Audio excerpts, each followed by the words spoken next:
자, 오늘 말씀을 보도록 하겠습니다. 오늘 말씀은 사무엘하 6장 1절부터 23절입니다.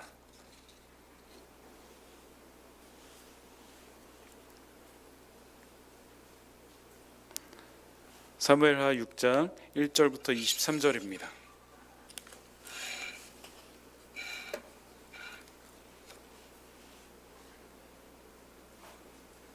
구약성경 471면 472면 정도에 있습니다.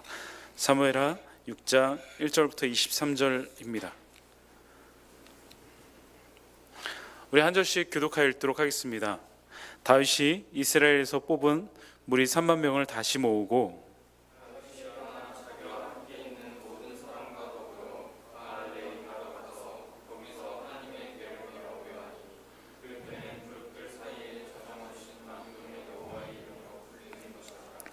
그들이 하나님의 궤를 새 수레에 싣고 산에 있는 아비나답의 집에서 나오는데 아비나답의 아들 우사와 아효가 그 새 수레를 모니라.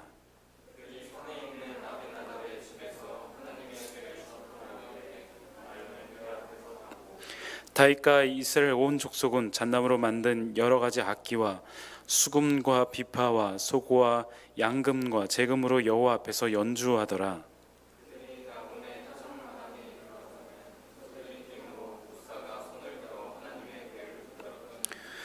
여호와 하나님의 우사가 잘못함으로 말미암아 진노하사 그를 그곳에서 치시니 그가 거기 하나님의 궤 곁에서 죽으니라.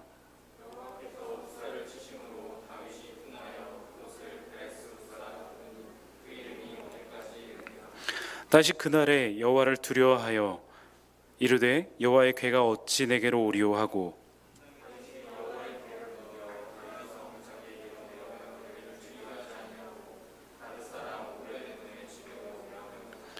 여호와의 궤가 가드사람 오벳에돔의 집에 석 달을 있었는데 여호와께서 오벳에돔과 그의 온 집에 복을 주시니라.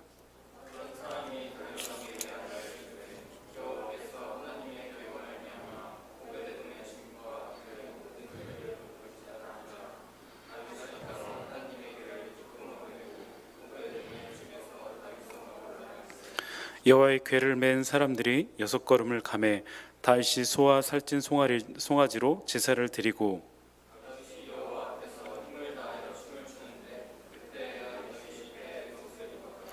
다윗과 온 이스라엘 족속이 즐거이 환호하며 나팔을 불고 여호와의 궤를 메어 오니라.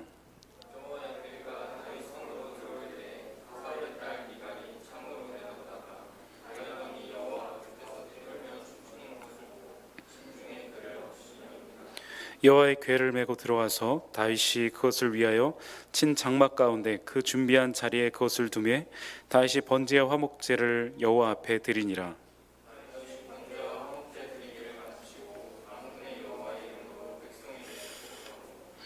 모든 백성 곧 온 이스라엘 무리에게 남녀를 막론하고 떡 한 개와 고기 한 조각과 건포도 한 덩이씩 나누어 주매 모든 백성이 각기 집으로 돌아가니라.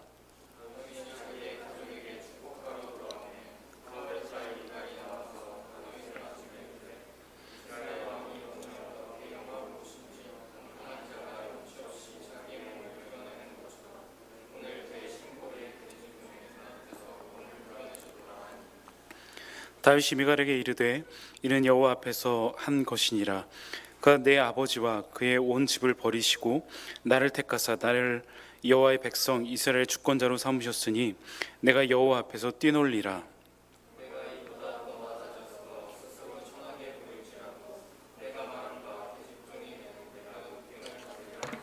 우리 마지막 절 같이 읽겠습니다. 그러므로 사울의 딸 미갈이 죽는 날까지 그에게 자식이 없으리라. 아멘. 우리 지난주에 여름 사역을 위한 특별 새벽 기도로 드렸습니다. 우리 많은 청년들이 참여해서 6일 동안 맥도날드를 가서 맥모닝을 먹었습니다. 우리 함께 해준 청년들에게 감사를 드립니다. 특세를 지나고 나면 제가 한 1, 2kg씩 느는 것 같습니다. 그래도 우리 많은 청년들이 와서 함께 해주길 바랍니다. 우리 오랜만에 우리 이태리 청년이 왔는데요. 제가 보통 지금 찾아가는 신방 우리 한 20명 지금 20명 찾아가 선물을 줬는데요. 우리 테리 자매가 저에게 먼저 왔습니다. 잠깐만 나와주세요.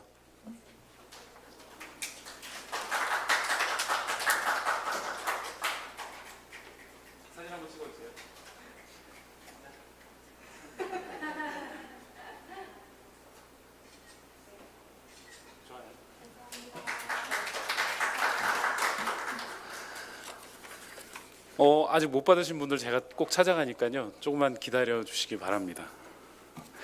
우리 코로나 이후에 우리 예배에 대해서 이전보다 더 많이 고민하게 된 것 같습니다. 예전엔 비대면 예배라는 걸 우리가 생각해 본 적 있나요? 여러분, 줌으로 예배를 드리고 그런 걸 생각해 본 적이 별로 없잖아요. 그죠? 근데 코로나 이후에 그런 것이 일상화되고 또한 이런 것들이 또 언제까지 계속될지 모르는 상황들이 우리 앞에 펼쳐졌습니다. 처음에 이것이 잠깐 왔다가 사라질 거라고 생각했는데 이제는 얼마나 계속될지 아무도 모르는 상황까지 되었습니다. 여러분은 어떠신가요? 이 코로나가 언제까지 계속될까요? 이것으로 인해 우리가 계획했던 많은 것들이 멈춰지게 되었습니다. 또한 이런 특별한 상황들이 얼마나 계속될지 모르겠습니다. 그럼에도 불구하고 우리가 함께 고민하고 함께 이제 나눠야 될 것이 우리가 드려지는 이 예배에 대한 고민입니다. 왜냐하면 우리가 오늘도 지금 예배를 드리고 있고 이 상황 가운데 어떻게 예배를 드리게 될까? 그리고 이 상황이 더 심해져서 우리가 다시 아무도 못 보게 돼서 비대면으로 드리게 되면 우리가 어떻게 예배를 드릴까라는 고민도 해야 되기 때문입니다. 여러분, 그렇다면 예배는 무엇일까요? 우리는 왜 예배를 드리고 있는 것일까요? 예배는 무엇일까요? 여러분, 예배의 정의 혹시 알고 계신가요? 예배는 무엇이다? PPT 한번 띄워주세요. 네. 우리 한번 위에서부터 한번 읽어볼까요? 예배의 어원적 정의 시작. 히브리어 아바드는 봉사, 수고, 하나님을 위해 섬김, 경배의 뜻입니다. 그 다음 히브리어 스와하는 엎드리다, 굴복하다, 순종, 숭배. 헬라어로 프로스퀘네오는 프로스와 퀴네오의 합성어로 원래 종이 주인에게 문안할 때 존경의 표시로 머리를 조아리며 맞추는 것입니다. 라트레이아, 종으로 섬긴다. 트레스케이아, 종교적 예배, 경건, 의식을 뜻하는 단어이다. 우리가 잘 아는 월십은 하나님께 최상의 가치를 돌리는 것입니다. 우리가 잘 아는 월십이라는 단어는요, 월스, 가치라는 뜻과 십, 그 다음에 신분이라는 뜻을 합성어입니다. 그래서 존경과 존귀를 받을 만한 가치가 있는 존재라는 것을, 즉 예배는 하나님을 향한 존경과 경외심으로 수반의 엄숙한 행위를 흔히 말합니다. 또한 예배에 대한 언어적 정의를 말했다면 이제 좀 사전적 정의도 한번 봤으면 좋겠습니다. 한번 보여주세요. 여러분 보이시나요? 한번 읽어볼까요? 1부터요. 시작. 유일한 예배 대상인 하나님을 의식하며 우러나오는 경외심을 가지고 경배하고 하나님을 높으심과 그 은총을 찬양하며 섬기는 거룩한 행위를 할 수 있다. 또한 예배는 구속의 은혜를 받은 자가 그 은총에 대한 하나님의 말씀을 듣고 그 임재를 경험하며 그를 찬양하고 기쁘시게 하는 행위이며 중생한 신자가 하나님께 기도와 찬양, 신앙 고백, 뜻과 정성이 담긴 헌신과 감사의 예물을 통해 하나님께 존귀와 영광을 돌리는 행위이며 하나님을 두렵게 떨림으로 경배하고 섬기고 봉사하는 행위라 할 수 있다. 또 성경은 전 인격과 온 삶을 통한 산 예배를 강조하고 있다. 우리 앞에서 두 가지 언어적 정의, 사전적 정의를 통해서 우리 알 수 있듯이요, 예배의 대상은 오직 하나님 한 분뿐이시고요, 그는 인격적이시며 또한 영이시며 유일한 분이십니다. 이 하나님에 대한 예배를 잘 표현하고 있는 성경의 내용 중에 하나가 바로 십계명입니다. 그래서 마르틴 루터는 십계명을 아는 사람은 성경 전체를 안다고 얘기를 했습니다. 우리가 아는 십계명, 하나님 사랑과 이웃 사랑을 말하고 있는데요, 특별히 1계명에서 4계명까지는 이 예배에 대한 중요한 그 내용들을 담고 있습니다. PPT 한번 띄워주세요. 1계명, 다른 신을 섬기지 말라, 내 앞에 두지 말라라는 것은 예배의 대상을 말하고 있고요, 우상을 만들지 말라라는 건 예배의 방법을 말하고 있고요, 하나님의 이름을 망령되이 일컫지 말라, 그런 예배의 태도를 말하고 있고요, 안식일을 거룩히 지키라라는 것은 예배의 표상 내지는 예배의 시간을 말하고 있습니다. 특히 1계명에서 다른 신을 섬기지 말라, 다른 신을 내 앞에 두지 말라라는 이것은요, 바로 다른 신에 대한, 하나님 외에 다른 것에 대한 내용입니다. 즉 사람을 하나님보다 더 믿고 의지하는 것도 어떻게 보면 다른 신일 수 있습니다. 왜냐하면 사람은 사랑의 대상이지 믿음의 대상이 아니기 때문입니다. 또 하나님께서 우리에게 주신 것에 대한 것에 감사하지 않는 것, 또한 자기의 주신 것에 대해서 불평하는 것 역시 1계명을 어기는 것입니다.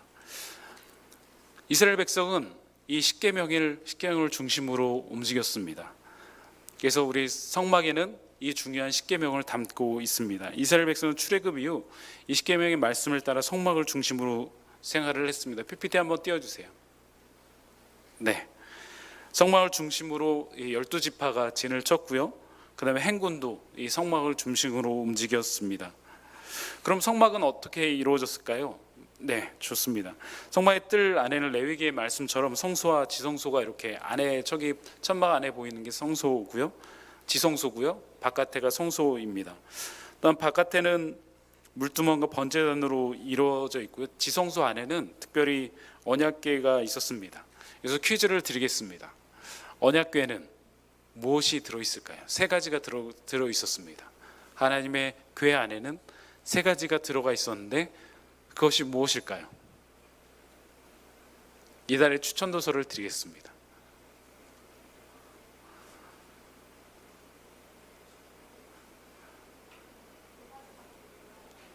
얘기해 주세요. 만나. 좋아요.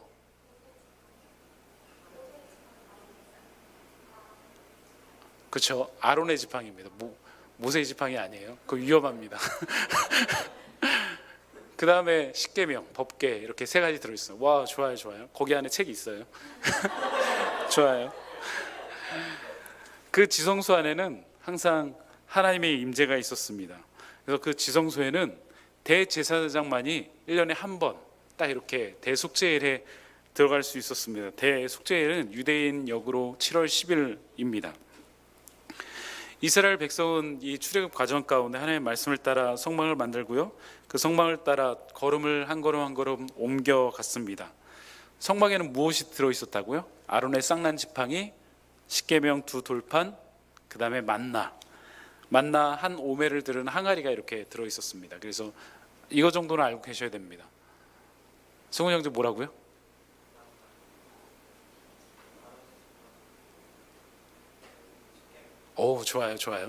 좋아요. 특별히 그 십계명은 우리가 잘 아는 것처럼 이스라엘 백성이 하나님의 백성으로 살아가기 위한 율법이 담겨져 있습니다. 성막을 따라갔다는 것은 어떤 의미일까요? 그것은 그들이 말씀을 따라 살았다는 것입니다. PPT 한번 띄워주세요. 저희 밑에 말씀 잘 안 보이시죠? 제가 읽어드릴게요. 민수기 10장 33절과 34절 보면 그들이 여호와의 산에서 떠날 3일 길을 갈 때 여호와의 언약궤가 그 3일 길에 앞서가며 그들이 쉴 곳을 찾았고 그들의 진영을 떠날 때에 낮에는 여호와의 구름이 그 위에 덮였었더라 라고 말씀하고 있습니다. 이젠 광야 시대를 마치고요, 가나안 정착을 하면서 가나안 땅을 분배하게 됩니다. 우리 기억나시나요? 여호수아, 요단강, 분할, 정복, 남북, 분할, 정착 12지파, 그죠? 기억나시죠? 그래서 이제 사사 시대가, 그 12지파 분배가 끝나고 사사 시대가 시작되어집니다. 이 법궤가 이 사사 시대를 통해서 여러 가지 장소로 이동하게 되고요, 또 여러 가지 전쟁을 통해서 조금씩 장소를 이동하게 됩니다. 이 내용은 나중에 사무엘서를 우리가 나누면서 조금 더 자세히 나누도록 하겠습니다. 법궤의 이동 경로는 이렇습니다. PPT 한번 띄워주세요. 보이시죠? 좋아요. 저기서 실로, 사무엘서에 보면 이젠 사무엘 선지자가 있을 때 저 실로의 법궤가 있었습니다. 사무엘 3장 마지막에 이렇게 말씀하고 있습니다. 사무엘상 3장 21절에 여호와께서 실로에서 다시 나타나시되 여기 실로에서 여호와의 말씀으로 사무엘에게 자기를 나타내시니라 라고 시작됩니다. 그리고 이제 4장에서 블레셋과 전쟁을 치르게 됩니다. 이스라엘이, 그 지도 한번 띄워주세요. 다시 한번 앞에 거 지도. 저 에벤에셀에서 싸우게 되는데 이스라엘 백성이 저기서 에벤에서 싸우면서 블레셋과 싸우면서 전쟁에 지게 됩니다. 이스라엘은 어떻게 했을까요? 그들이 항상 법궤와 함께 했기 때문에 이 법궤를 가지고 오면 우리가 이길 것이야 라고 해서 에벤에셀로 갖고 오게 됩니다. 근데 어떻게 되었을까요? 또 그 전쟁에서 지게 됩니다. 왜 지었을까요?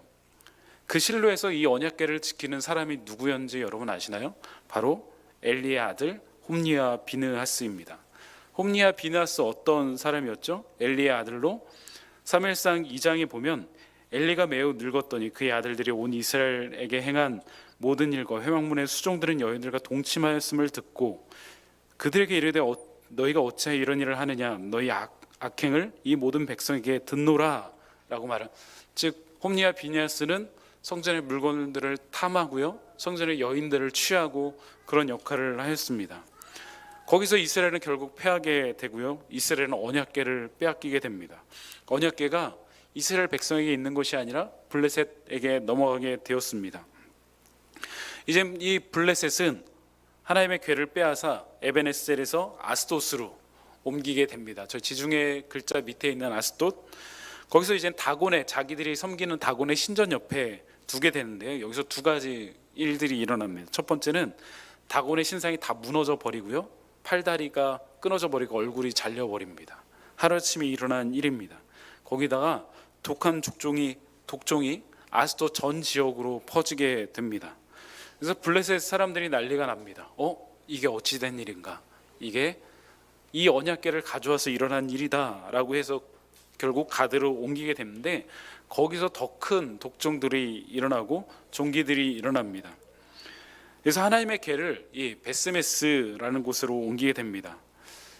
이제 베스메스라는 곳으로 옮기게 되자 많은 사람들이 저게 하나님의 언약궤래, 하나님의 궤래라고 생각하면서 많은 사람들이 그것을 쳐다보게 됩니다. 어떻게 되었을까요? 언약궤를 쳐다본 사람으로 인해서 거기서 5만 70명이 죽게 됩니다. 왜 그럴까요? 언약궤는 누구만 볼 수 있다고요?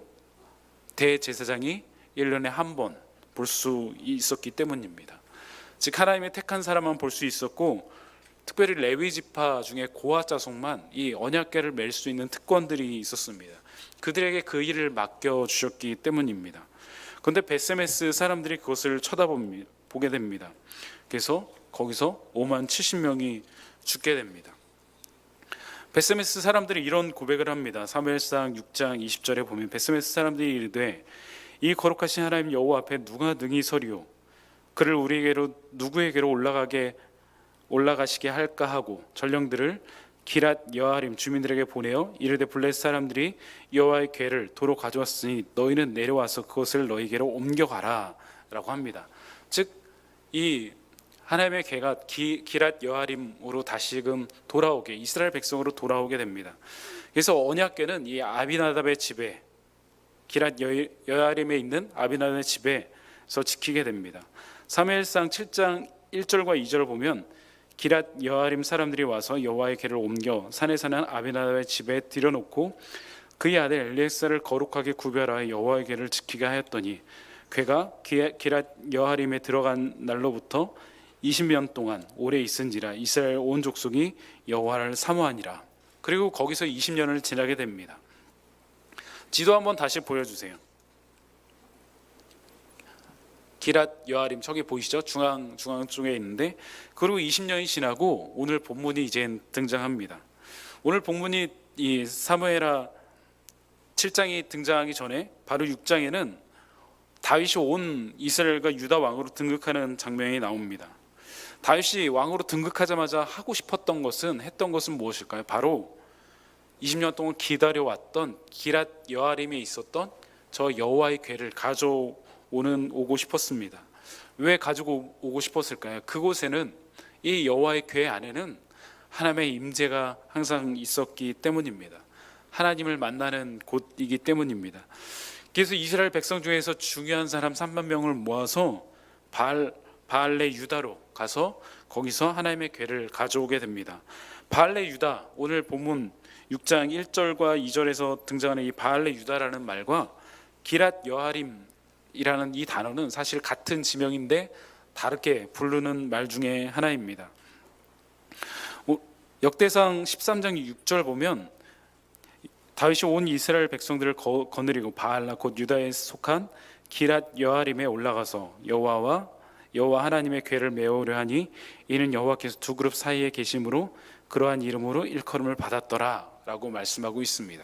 그런데 이젠 이 여호와의 궤를 가져오면서 중요한 문제들이 생깁니다. 그것이 오늘 본문 3절과 4절입니다. 우리 사무엘하 6장 3절 4절 같이 한번 읽어보도록 하겠습니다. 그들이 하나님의 궤를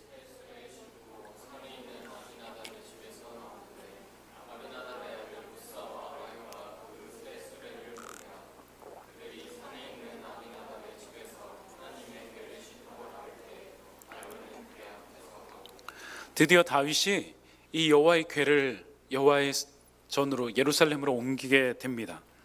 근데 기쁨에 취한 나머지 여호와의 궤를 어떻게 옮겨야 되는지, 누가 옮겨야 되는지를 잠깐 잊어버렸습니다. 누가 옮겨야 되죠?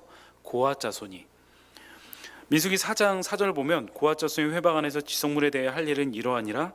진영이 전진할 때 아론과 그의 아들들이 나가서 칸 많은 휘잔을 걷어 증거궤를 덮고, 15절에 보면요, 고앗 자손이 와서 맬 것이요 그러나 성물은 만지지 말라라고 되어 7장 9절에 보면 고앗 자손에겐 주지 아니할 그들이 성소의 직임은 그 어깨로 매는 일을 하는 까닭이었더라라고 말씀하고 있습니다.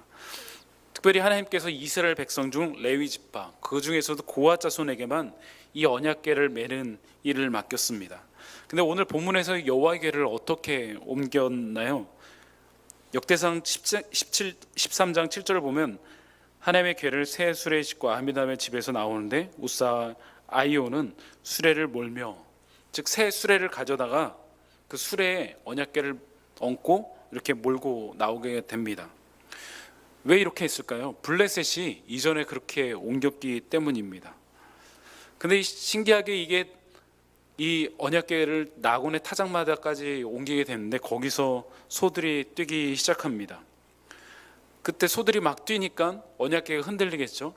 그래서 우사가 손을 들어 그 여호와의 궤를 만지게 됩니다.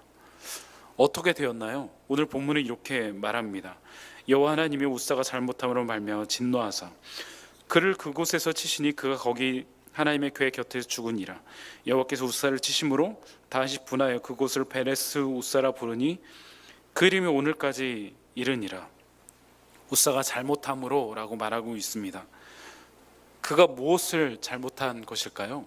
아니, 흔들려서 잡았는데 무엇을 잘못한 것일까요? 그가 잘못한 것은 하나님의 방법대로, 하나님의 뜻대로 하지 않았기 때문입니다. 우리는 이렇게 질문할 수 있습니다. 수레가 조금 더 편하지 않을까요? 그리고 더 효율적이지 않을까요? 하나님, 이 방법이 조금 더 편하지 않나요? 내가 교회 나온 게 얼마인데 이렇게 하는 게 더 좋습니다. 내가 짬밥이 얼마인데.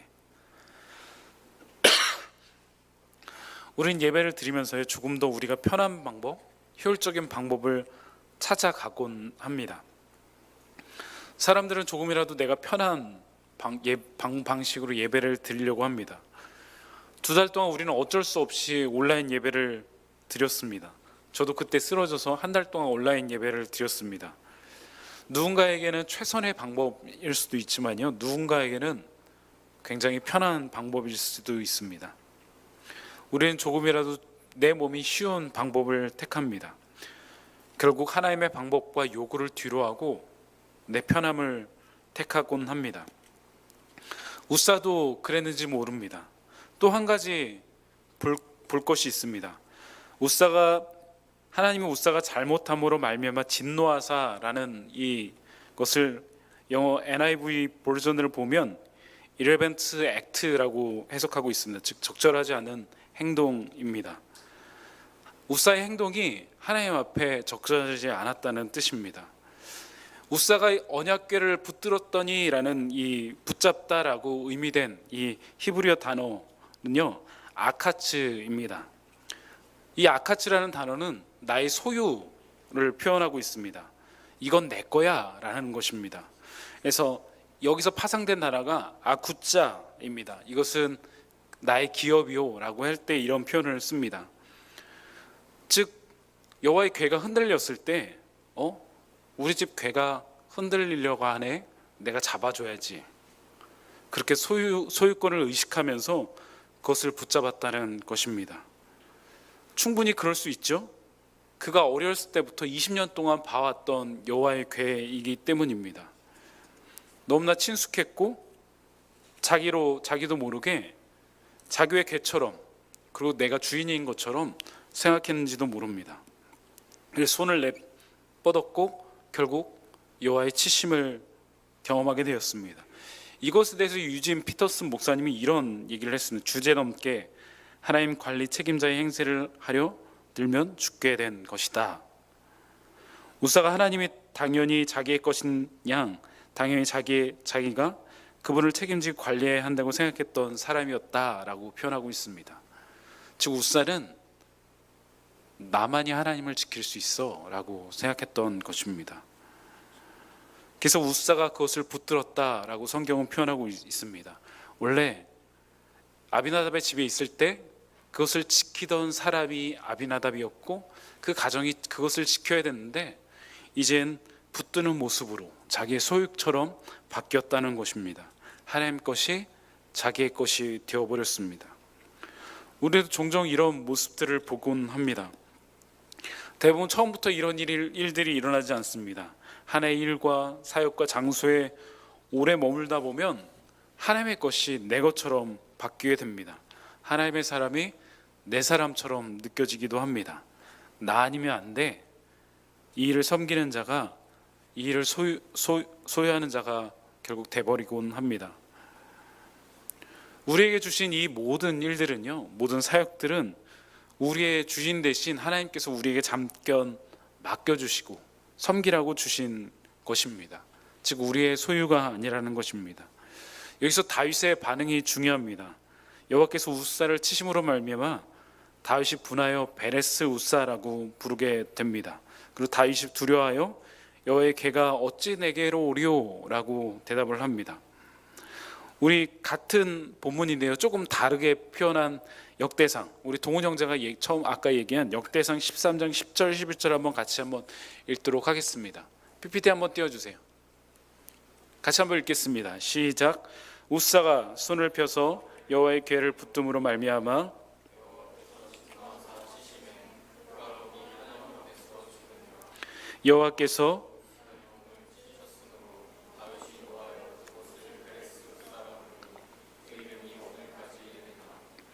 여호와께서 우사의 몸을 찢었다고 역대상에서 표현하고 있습니다. 다윗이 분하였다라는 표현은요, 하나님께 분하였다는 것이 아니라 자기 실수에 대해서, 자기 자신에 대해서 분했다는 표현입니다. 다윗이 신중하지 못한 이 행동들이 결국 공포의 장면으로 변하게 되었습니다. 어쩌면 다윗은 이 여호와의 궤를 어떻게든 빨리 모시고 싶었는지도 모릅니다. 그리고 빨리 옮기고 만나고 싶었는지는 모릅니다. 우리의 신앙생활은요, 한 과정 한 과정이 굉장히 다 소중합니다. 모든 것이 예수님을 만나고 닮아가는 과정입니다. 우리가 목적을 향해 달려가다 보면 그 중요한 과정을 놓칠 때가 있습니다. 그러다 보면 사람을 놓칠 때도 있습니다. 목적을 향해서 달려가는 것도 그 방향성도 중요하지만 목적만 있는 것은 굉장히 위험합니다.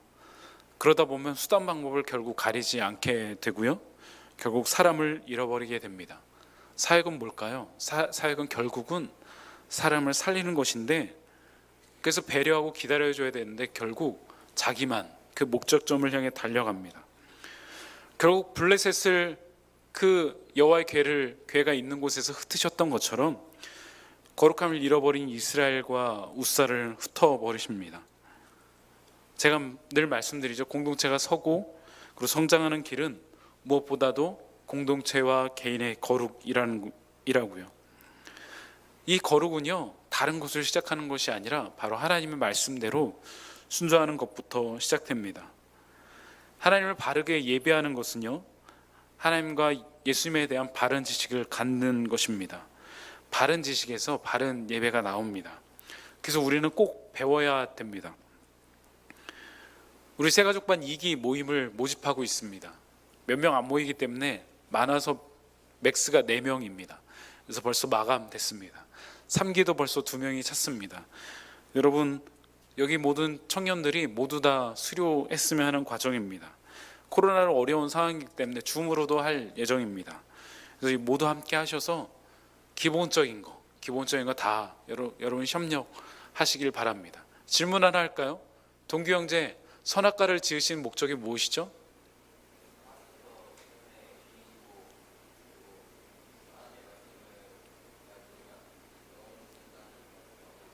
좋아요. 여러분, 저 정도는 알아야 됩니다. 관우 형제, 삼일체에 대해 설명해 주세요.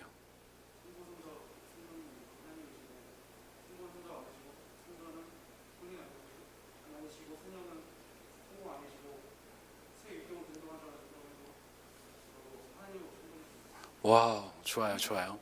여러분, 저 정도는 알고 있어야 됩니다. 여러분, 세가족반 하면 충분히 정리할 시간을 드리니까요. 나는 백지다라는 분도 괜찮습니다. 다음에 3기 때 모집할 때 꼭 신청해 주시기 바랍니다. 하나님의 주신 그 말씀대로 순종하는 것이 바로 예배의 첫걸음입니다. 다윗은 어떻게 되었나요? 다윗은 우사가 죽는 모습을 하나님께서 찢으시는 장면을 눈앞에서 보게 됩니다. 그리고 충격을 받게 됩니다. 그래서 다시금 여호와를 두려워하고 하나님을 찾게 됩니다. 여호와의 궤를 이제 오벳 에돔의 집에 메어가게 됩니다. 여기서 갑자기 오벳 에돔이라는 사람이 등장합니다. 왜 여호와의 궤를 오벳 에돔의 집에 놓게 됐을까요? 역대상 26장에서 1절부터 8절의 말씀 보면 이 오벳 에돔이 어떤 사람인가 나옵니다. 역대상 26장에 레위 지파, 특별히 고핫 자손의 그 계보를 쭉 얘기하고 있는데요. 하나님이 오벳 에돔에게 복을 주셨으며, 역대상 26장 8절에 보면 이는 다 오벳 에돔의 자손이라 저희와 그의 아들들과 그 형제들 다 능력이 있어 그 직무를 잘하는 자니 오벳 에돔에서 난 자가 60명이며 라고 되어 있습니다. 즉 오벳 에돔의 가계도는요, 레위 지파, 고핫, 고라 자손, 아삽, 오벳 에돔을 이어주는 순으로 되어 있습니다. 즉 오벳 에돔은 언약궤를 운반하기 위해 선택된 고핫 자손 중에 한 명이라는 것입니다. 그렇다면 그가 복을 받은 이유가 무엇이죠? 그가 특별해서가 아니라, 그가 그것을 잘 관리해서가 아니라 하나님의 방법대로 이루어졌기 때문입니다. 성경은 또한 이렇게 고백합니다. 그 아들들과 그 형제들이 다 능력이 있어 직무를 잘하는 자니라고 되어 있습니다. 그러니까 직무를 잘함으로 순종함으로 복을 누리게 되었다는 것입니다. 12절부터는 그러고부터 3개월 후의 이야기입니다. 역대상의 말씀은 그 사이에 블레셋과의 전투도 있고 다윗이 그 사이에 어떻게 준비한지를 보여주고 있습니다. 3개월 동안 다윗은 그러면 오벳 에돔의 집에 이 여호와의 궤가 있을 동안 3개월 동안 다윗은 무엇을 했을까요?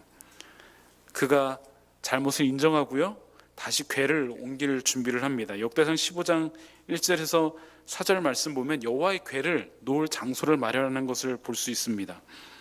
그리고 이렇게 2절에 말합니다. 다윗이 이르되 레위 지파 외에는 하나님의 궤를 맬 수 없나니 이는 여호와께서 그들을 택하사 여호와의 궤를 메고 영원히 그를 섬기게 하셨음이라. 다시금 자기의 잘못에 대해서 고백하게 됩니다. 사람에게는요, 실수하고 잘못하는 순간이 다가옵니다.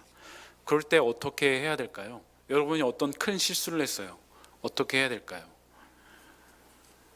그럴 때 그냥 떳떳이 잘못을 인정하고 고백하고 그 잘못에 대한 떳떳함 징계를 받고 또 보상과 배상을 하면 됩니다. 거기선 다시 일어섬의 시간들도 필요한 것 같습니다. 교회라는 곳에 공교회성을 이루기 위해서는 반드시 있어야 될 것 중에 하나가, 요소 중에 하나가 치리라는 것이 있습니다. 치리는요, 누군가의 잘못을 드러내기 위해서 만든 것이 아니라 교회의 거룩성을 유지하고요, 사람이 바르게 일어나기 위해서 교회 회의를 통해서 일정 기간 자숙과 회개의 시간을 주는 것이 바로 치리입니다. 여러분도 아시겠지만 이 교회라는 곳은 완벽한 사람들이 모이는 곳이 아닙니다. 다윗이 아둘람굴에 있을 때 거기 모였던 400명처럼 환난을 당한 자, 빚진 자, 마음이 원통한 자가 모여서 공동체를 이루고 다윗을 왕으로서 시작했듯이 이 교회라는 곳이 바로 그런 자들이 모인 곳입니다. 즉 예수님 없이는 살 수 없는 사람들이 모인 곳이 바로 교회라는 곳입니다. 누군가의 잘못이 드러났을 때 어떻게 해야 될까요? 철저한 회개와 동시에 그가 일어날 수 있는 온 공동체가 함께 그를 위해서 울며 기도하는 것이 필요하다는 것입니다. 또 어려운 가운데 포기하는 것이 아니라 다음 스텝을 준비할 시간을 가져야 되고 준비해야 됩니다. 다윗은 3개월 동안 그 준비를 하기 시작했습니다. 그리고 여호와의 궤를 다시 가져올 시간이 돼서 여호와의 궤를 가져오기 시작합니다. 이제 하나님의 궤를 고앗 자손에게 언약궤를 맡겼더니 하나님께서 그곳에 복을 내려주시는 것을 보게 됩니다. 그리고 이제 하나님의 궤를 마음을 놓고 하나님의 궤를 옮기게 됩니다. 여러분, 아무것도 할 수 없을 때가 찾아옵니다. 우리가 갑자기 막힌 것 같고 우리 앞에 무엇인가 하나님의 뜻이 없는 것 같고 그럴 때가 분명히 찾아옵니다. 아무것도 할 수 없을 때가 바로 하나님을 찾고 하나님의 일하심을 볼 때입니다. 우리가 우리의 경험과 우리의 생각으로 무슨 일을 할 때 분명히 막힐 때가 찾아옵니다. 그때는 멈춰야 될 때입니다. 하나님이 어떻게 일하시는가를 볼 때입니다. 신앙생활도 마찬가지입니다. 사역을 하다가 갑자기 엄청난 장애물에 막힐 때 잠시 그곳에서 멈춰야 될 때입니다. 조금 늦었다고 생각할 수도 있습니다. 여러분, 걱정하지 마시기 바랍니다. 빠르고 늦고의 문제가 아니라 하나님이 함께 하시고 우리가 순종하고 또한 순종하지 못하는 것의 문제입니다. 하나님의 일하심을 보고 우리가 움직여도 충분하다는 것입니다. 이번에 옮길 때는 여호와의 궤를 옮길 때는 조금 달랐습니다. 6걸음을 가고 거기서 제사를 드리고 그만큼 신중하게 여호와의 궤를 옮기기 시작합니다. 하나님을 목도하고 하나님을 기억하고 하나님께서 다윗에게 무엇을 원하는, 이스라엘 백성이 무엇을 원하는지를 바라봤다는 것입니다. 이전에 기쁨에 취해서 빨리 가져와 수레에 메고 이렇게 덜덜덜 가져왔던 게 아니라 고앗 자손에게 메고 하나님의 말씀대로 하나하나 지켜가면서 했다는 것입니다. 청년부 공동체나 교회 공동체가 그리고 공동체들이 부흥하다 보면 사역의 기쁨에 취한 나머지 모든 것들이 은혜로 보일 때가 있습니다. 그러다 보면 때론 그곳에 하나님이 없을 때가 있습니다.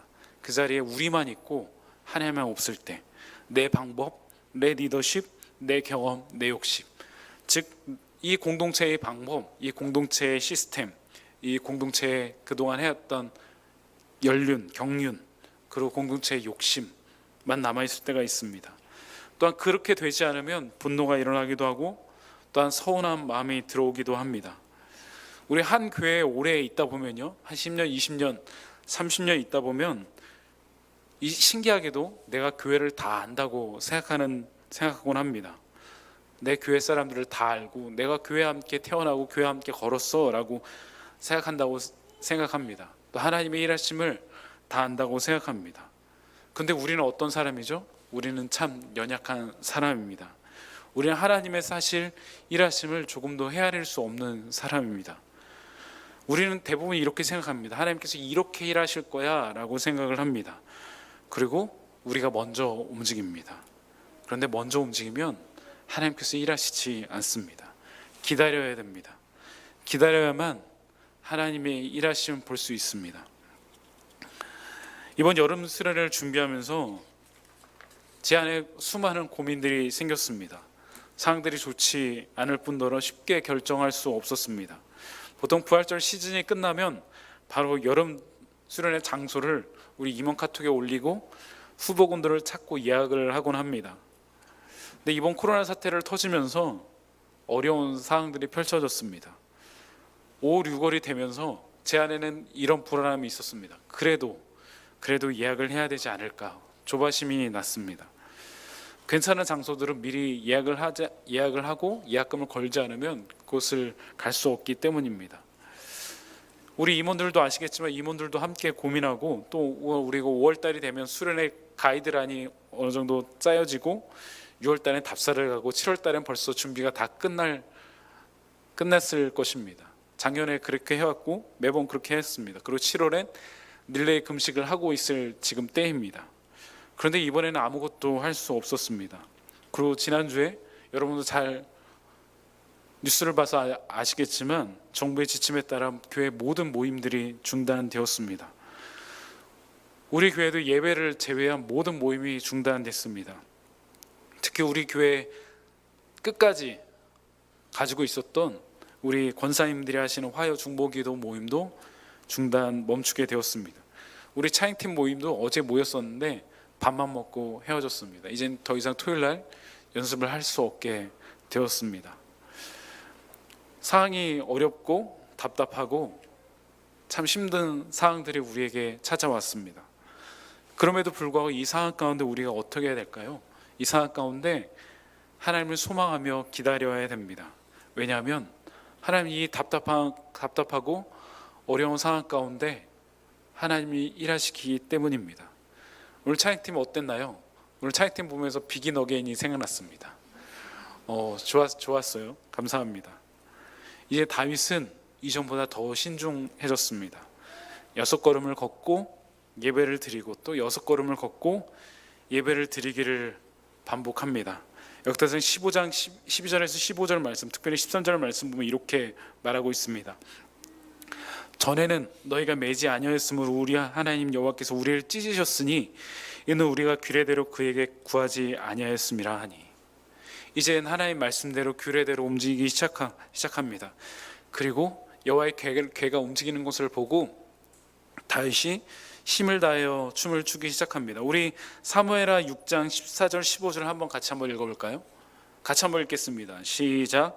다윗이 여호와의 앞에서 힘을 다하여 춤을 추는데 그때에 다윗이 배에 에봇을 입었더라. 다윗과 온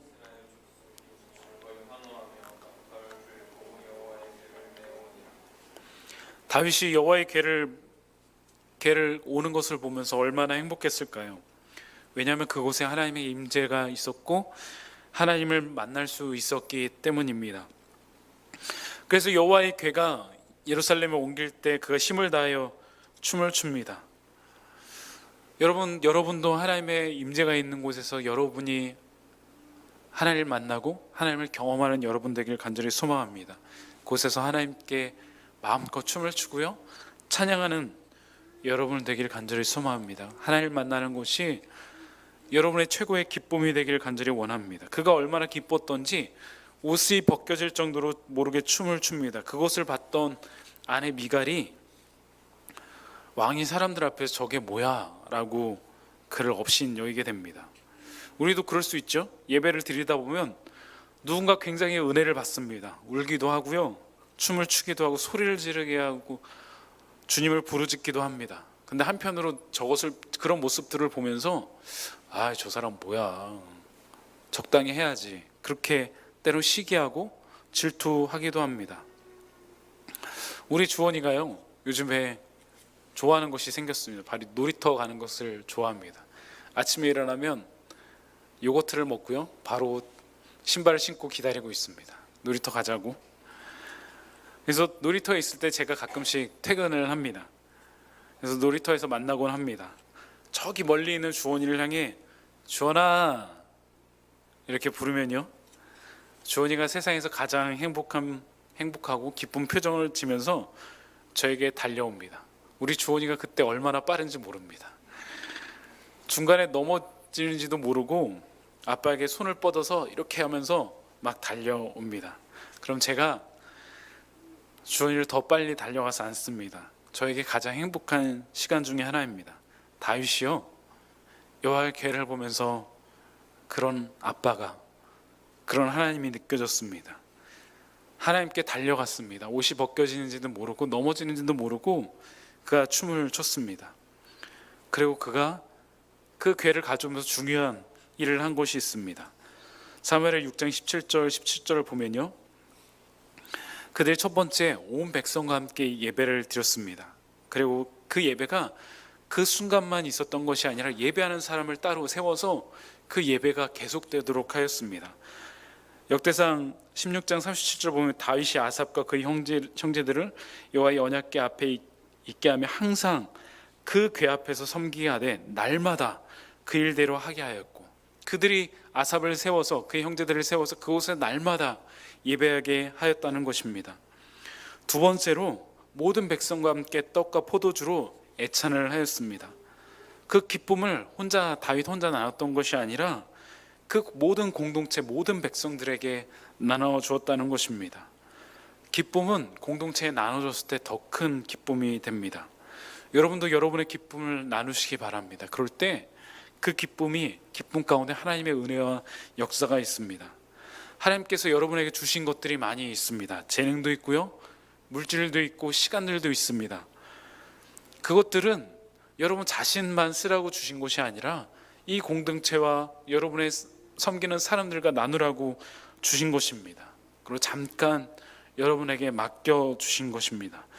세 번째로 레위인들을 통해서 그곳에서 항상 찬양하게 했습니다. 또 레위 사람을 세워 여호와의 궤 앞에 섬기며 이스라엘 하나님 여호와를 친송하게 하며 찬양하게 하였으니, 그때 쓰여진 찬양이 시편 105편, 96편, 106편입니다. 그래서 이렇게 말하고 있습니다. 너희는 여호와께 감사하며 그 이름을 불러 아뢰되 그 행하신 일들 만민 중에 알게 할지어다. 그에게 노래하며 그를 찬양하고 그 모든 기사를 전할지어다. 그의 성호를 자랑하라. 여호와를 구하는 자마다 마음이 즐거울지어다. 여호와와 그의 능력을 구할지어다. 항상 그의 얼굴을 찾을지어다.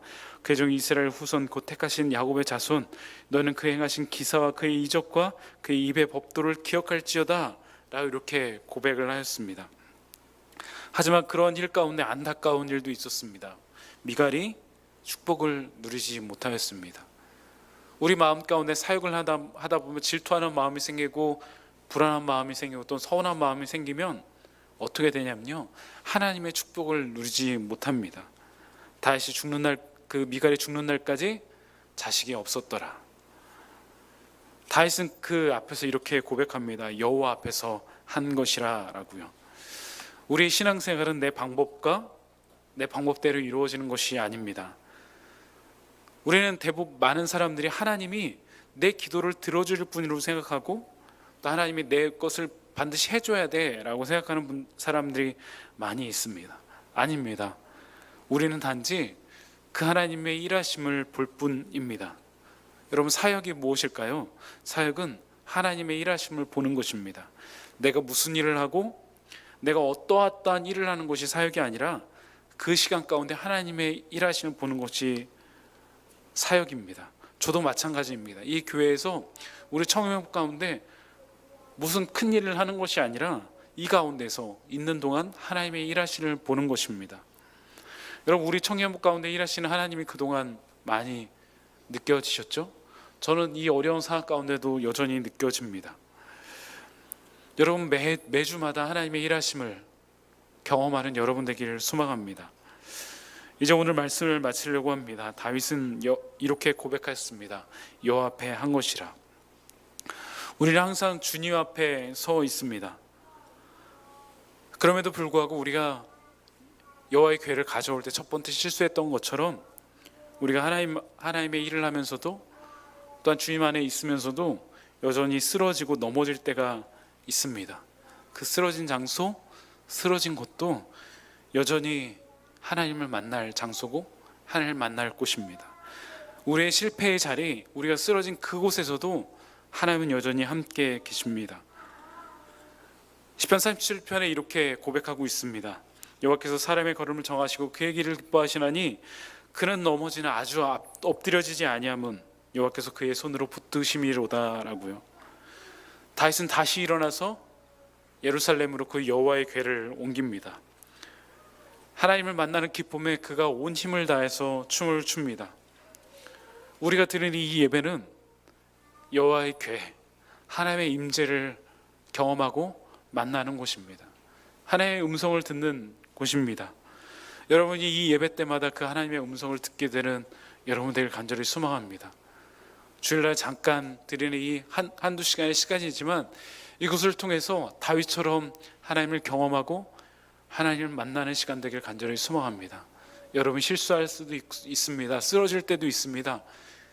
그때도 하나님은 여러분과 함께 계십니다. 다시 일어나서 하나님을 찬양하고 하나님을 기뻐하고 마음껏 춤을 추는 여러분 되기를 간절히 소망합니다. 여러분을 통해서 그 기쁨이 여러분 만나는 사람들마다 전하여지길 간절히 축원합니다. 기도하시겠습니다. 하나님 감사합니다. 다윗이 여호와의 궤 앞에서 춤을 춥니다. 이전에 드리지 못했던 그 찬양과 노래를 부르기 시작합니다. 온 힘을 다하여 그가 하나님을 향해 외칩니다. 그리고 춤을 춥니다.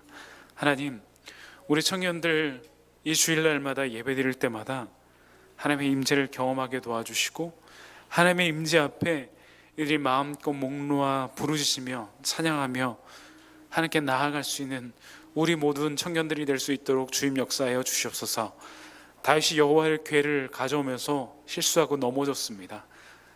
하지만 그가 다시금 하나님을 인정하고 잘못을 인정하고 잘 준비해서 이제 여호와의 궤를 예루살렘에 옮기게 됩니다.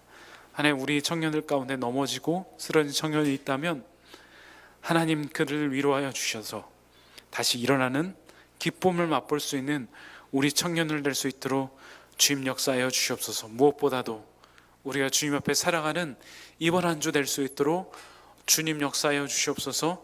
감사드리며 살아계신 예수님의 이름으로 기도드립니다. 아멘.